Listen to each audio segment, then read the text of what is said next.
जिंदगी के अंदर आपकी कुंडली के अंदर जब हम पूर्व जन्मों के कर्मों को लेकर यहां पर आते हैं तो दो प्लेनेट सबसे इंपॉर्टेंट रोल प्ले करते हैं। हमने सुना है, हमारी यहाँ हिंदू और सनातन संस्कृति में हम अक्सर बात किया करते हैं कि मेरे पुराने जन्मों के कुछ कर्म हैं जिनकी हम सजा यहाँ पर भोग रहे हैं, या पुराने जन्म में हमने कोई अच्छे कर्म किए होंगे जिसकी वजह से हमारा बचाव हो गया और लोगों के साथ ये घटना हो गई और हमारे साथ इस तरीके की घटना नहीं हुई। अभी आपने देखा होगा एक प्लेन क्रैश हुआ मगर उसमें केवल एक ही व्यक्ति बचा। ऐसी घटनाएं हम अक्सर देखा करते हैं कि भगवान आपको ऐसी स्थिति में भी बचा लेता है जिस स्थिति के अंदर से बचने की कोई उम्मीद नहीं होती। तो इसका कारण क्या है? आपकी लाइफ के अंदर राहु की जब भी दशा आएगी आप ये समझिए कि पुराने जन्मों के जो भी उधार या जित तरीके के भी कर्मा, जो भी आपकी चीज दूसरे लोगों पर उधार थी वो आपको इस जन्म में देंगे। तो राहु के समय पर आपको जो चीज प्राप्त होगी वो आपकी परमानेंट होने वाली है। आपको किसी ने उधार भी दे दिया तो आप ये मानकर चलिए, यदि आपकी नीयत ठीक नहीं है तो वो आपके से लेने नहीं आएगा, वो आपके पास उसको छोड़कर चला जाएगा। मगर केतु की दशा आपको देने वाली दशा है। पुराने जन्म के अंदर आप जिन लोगों से जो भी कुछ लेकर आए हो, चाहे आपने कुछ फिजिकल फॉर्म में कुछ लिया है या इमोशनल फॉर्म में कुछ भी लिया है, इस जन्म में आपको वो सभी कुछ उन्हें लौटाना है। तो केतु की दशा लौटाने वाली दशा होती है। केतु की दशा में आपने यदि किसी व्यक्ति को कुछ पैसा दे दिया तो आप समझ लीजिए आपको मिलने की बहुत कम उम्मीद है। कोई आपने बिजनेस किया उसके अंदर आपको घाटा हो गया तो आप समझ लीजिए एक सामने वाले व्यक्ति को फायदा हुआ होगा, आपकी उसकी देनदारी थी और वो आपकी देनदारी निपट चुकी है। तो केतु की जब भी जिंदगी में दशा आती है इसलिए इसको मोक्ष कारक दशा बोलते हैं। मोक्ष मिलेगा ही कब? जब हमारे खराब कर्म खत्म होंगे, उसके बगैर मोक्ष मिल नहीं सकता। तो केतु की दशा का काम होता है आपकी जो भी आपके ऊपर लोगों का ऋण चढ़ा हुआ है उस ऋण को उतारना। केतु की दशा में जो भी लोग आपको मिलेंगे, आपसे अटैच होंगे, आपके नजदीक आएंगे, वो केतु की दशा में ही चले जाएंगे। केतु की दशा के अंदर आपकी जिंदगी के आपके सबसे परम मित्र, ऐसे लोग जिनके साथ आप पूरी जिंदगी गुजारते चले आए हो, वो एकदम से आपसे दूर चले जाएंगे और वो फिर कभी भी लौटकर नहीं आएंगे। केतु की दशा में एक और चीज होती है कि आप जिस जगह पर रह रहे हैं वहां पर सारे लोगों में आपका एक सामाजिक ताना बाना है, मगर अचानक ही केतु की दशा के अंदर आप देखेंगे कि आपका स्थान परिवर्तन होने की पूरी संभावना है। वो जगह छोड़कर आपको कहीं और जाना पड़ सकता है। एक मिनट, वो जगह छोड़कर कहीं और जाना पड़ेगा। अब जगह छोड़कर कहीं और जाना पड़ेगा, इसका मतलब क्या हुआ कि आपका वो पूरा ताना बाना, सामाजिक ताना बाना टूट जाएगा और उन लोगों से आप कभी भी लौटकर नहीं मिलोगे। आप ये चीज अपनी कुंडलियों पर लगाकर, अपने ऊपर लगाकर देख सकते हैं। इसी तरीके से केतु की दशा के अंदर आपको कभी भी कोई भी फाइनेंशियल लॉसेस अचानक ही हो रहे हैं, कोई भी आपसे पैसे मांगने आ जाता है और आपने यदि दे दिए, आप सोच सकते हो, मैंने कहा सावधानी, दे दिए तो उस पैसे के मिलने की उम्मीद काफी कम होगी। आप ये मानकर चले कि पिछले जन्म में आपने उससे वो उधार लिया था जिसे इस जन्म के अंदर आप चुकता कर रहे हैं। तो केतु की जब भी दशा होती है मोक्षदायिनी होती है। केतु 5वें और 12वें भाव के अंदर कुंडली में होता है तो मैं उसे मोक्षदायक मानते हैं। यहाँ पर मोक्ष का मतलब आपको समझने की जरूरत है। मोक्ष का मतलब केवल स्पिरिचुअलिटी नहीं होती, हिसाब किताब बराबर किए बगैर भी आपको मोक्ष प्राप्त नहीं हो सकता। तो राहु और केतु दोनों की दशा है, दोनों प्लेनेट आपकी कुंडली में आपका हिसाब किताब बराबर करने की इनकी जिम्मेदारी है। तो केतु की दशा से डरने की कोई भी जरूरत नहीं है। डिटैचमेंट हम कहते हैं, मोक्ष हमें कब मिलेगा? जब हमारे मन को शांति प्राप्त होगी। मन को कब शांति प्राप्त होगी? जब हमने किसी का कुछ लिया दिया है उसका हिसाब किताब हम बराबर कर दें। इस जन्म में भी आपने किसी से कुछ लिया है तो केतु की दशा में आपको देना पड़ेगा।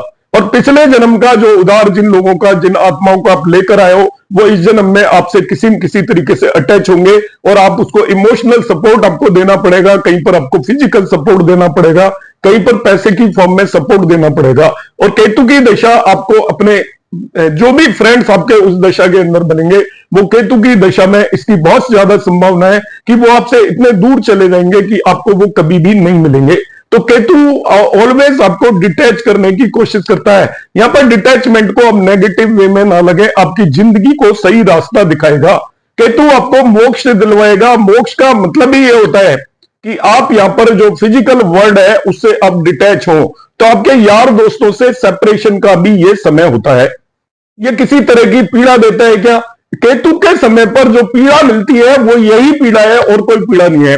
आप अपने दोस्तों से डिटैच हो सकते हो। आपके पति से आपने यदि पिछले जन्म के अंदर कुछ लिया है उधार, तो पति के साथ आपकी जिंदगी यहीं तक चलेगी। और केतु की दशा के अंदर आपका पति से भी सेपरेशन हो सकता है, पत्नी से भी सेपरेशन हो सकता है, आपका सोशल सर्कल टूट सकता है, आपको घर के अंदर बैठना पड़ सकता है। मगर इसे आप नेगेटिवली लेकर ना चलें, आप इसको लेकर चलें कि आपके खराब किए हुए कर्म अब कर चुके हैं और आप जिंदगी में आध्यात्मिक रूप पर आगे बढ़ने का आपका यह समय होता है। दूसरी बात यह होती है कि केतु की दशा के अंदर आपको क्या क्या सावधानियां बरतनी चाहिए। जब भी केतु की दशा है तो आप ये मानकर चलिए, अपने आप दान दक्षिणा देना शुरू कर दीजिए। आपको याद आता है कि आपने किसी व्यक्ति का कोई भी पैसा लिया हुआ है, जैसे हम लेकर कई बार बैठ जाते हैं और मन के अंदर हमें पता होता है कि हमने इस व्यक्ति से कुछ लिया हुआ है और इसके बाद हम उसे देते नहीं है, या तो सोचते हैं बाद में दे देंगे, या सोचते हैं कौन देगा, वो मांगने नहीं आया। तो आप सबसे पहला काम करिए कि जिन भी लोगों का पैसा वगैरह आपने लिया हुआ है, आपकी यदि केतु की दशा आ जाती है तो आप इमीडिएटली उसे चुका दें, नहीं मगर अदरवाइज वो पता नहीं किस फॉर्म में कितना गुना होकर आपको वापस करना पड़ेगा, क्योंकि राहु केतु चीजों को कई गुना बना भी देते हैं। जब आप अपने आप उस पर एक्शन नहीं लेंगे तो केतु ने तो एक्शन लेना है, मगर केतु उसको कितना बढ़ाकर आपसे दिलवाएगा। इसलिए जब भी केतु की आपकी दशा शुरू होती है तो आप लोगों का, जिनका भी आपने पैसा लिया हुआ है, वो पैसा आप इमीडिएटली उनको लौटा दें और अपने कर्मों को सुधार लें। यदि आपने कर्मों को सुधार लिया तो केतु का काम हो गया, केतु को कोई भी काम करने की जरूरत नहीं पड़ेगी। इस चीज की सावधानी रखें। ईश्वर के अंदर पूरी आप आस्था रखना शुरू कर दें, सच्चे रास्ते पर चलना शुरू कर दें। केतु देव की दशा आपके लिए खराब नहीं जाएगी। अब प्रश्न होता है केतु की दशा कैसी जाएगी। सब लोग ये मानकर बैठे होते हैं कि केतु की दशा तो खराब ही जाएगी, ऐसा बिल्कुल भी नहीं है। केतु के जो नक्षत्र हैं, आपके जन्म के समय पर केतु की दशा उन लोगों की आती है जिनका कि चंद्रमा जन्म के समय या तो अश्विन नक्षत्र के अंदर हो या जन्म के समय मघा नक्षत्र या मूल नक्षत्र में है। इन्हें गंड मूल नक्षत्र बोलते हैं। तो जब आपका गंड मूल नक्षत्रों में जन्म होता है, केतु के नक्षत्र में जन्म होता है, तो आप ये मानकर चलिए कि आपका केतु के नक्षत्र, केतु की दशा में ही पिछले जन्म में मृत्यु हुई थी और इस जन्म में आपको केतु की दशा के अंदर ही आपका जन्म हुआ है। तभी गंडमूल नक्षत्रों में किसी भी व्यक्ति का जन्म होता है। तो गंडमूल नक्षत्रों में जब भी जन्म होता है, आप पिछले जन्म के कर्मों को एज इट इज लेकर आते हैं। और यहां पर क्या करना है, आपको गंडमूलों की शांति करवाई जाती है हमारे सनातन संस्कृति में, तो वो आप शांति जरूर कराएं। मगर हर व्यक्ति की तो जन्म के समय पर केतु की दशा नहीं होती। अब केतु की दशा का मैं आपको सीक्वेंस बता देता हूं। जिस व्यक्ति का वीनस की दशा में जन्म होता है उसकी केतु की दशा कभी भी नहीं आती। मगर जिस व्यक्ति का जन्म यदि मार्स मंगल की दशा में हुआ हो, जिस व्यक्ति का जन्म जुपिटर की दशा में हुआ हो, जिस व्यक्ति का जन्म बुध की दशा में हुआ हो, उस व्यक्ति के लिए केतु की दशा बहुत अच्छी जाएगी। जब भी आएगी केतु की दशा यदि आपकी जिंदगी के अंदर दूसरे नंबर, चौथे नंबर, छठे नंबर और आठवें नंबर पर आ रही है तो वो आपका कुछ भी नहीं बिगाड़ेगी। मगर केतु की दशा आपके पहले नंबर, तीसरे नंबर, पांचवें नंबर और सातवें नंबर पर आ रही है, और नंबर पर आ रही है, तो केतु की दशा आपको प्रॉब्लम क्रिएट करने वाली है। केतु की दशा फिर आपकी लाइफ के अंदर कब आती है, ये बहुत इंपॉर्टेंट रोल प्ले करती है। सपोज आपकी बड़ी जवानी के अंदर केतु की दशा आ गई 28, 27, 26 साल की उम्र में, तो अगले 7 साल तक वो आपसे सब कुछ दिलवा देगी जो भी आपके पिछले जन्मों के आपके ऊपर कर्जे थे, उधार थे। तो आपका वो जो मुख्य टाइम है वो देने में निकल जाएगा और आपकी जिंदगी के अंदर वहां पर परेशानियां काफी होंगी।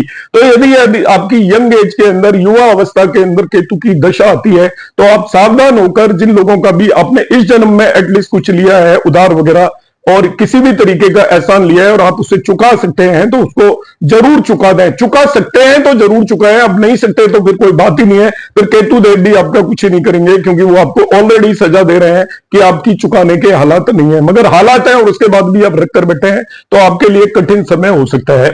केतु की दशा ऑलवेज जब भी इवन नंबर पर आया वो ये ध्यान रखना है, और इवन नंबर पर तभी आएगी जब आपकी जन्म के समय की दशा या तो मार्स की हो, जन्म के समय की दशा सूर्य की हो या मार्स की हो या आपका जुपिटर की हो या बुध की हो। मगर जन्म के समय पर आपकी दशा चंद्रमा की आ जाए, जन्म के समय आपकी दशा राहु की आ जाए, जन्म के समय पर आपकी दशा शनि की आ जाए, तो आपकी केतु की दशा इस केस में डेफिनेटली आपको डिफरेंट खराब ही जाने वाली है, क्योंकि केतु की दशा उस केस में ऑड नंबर पर आएगी।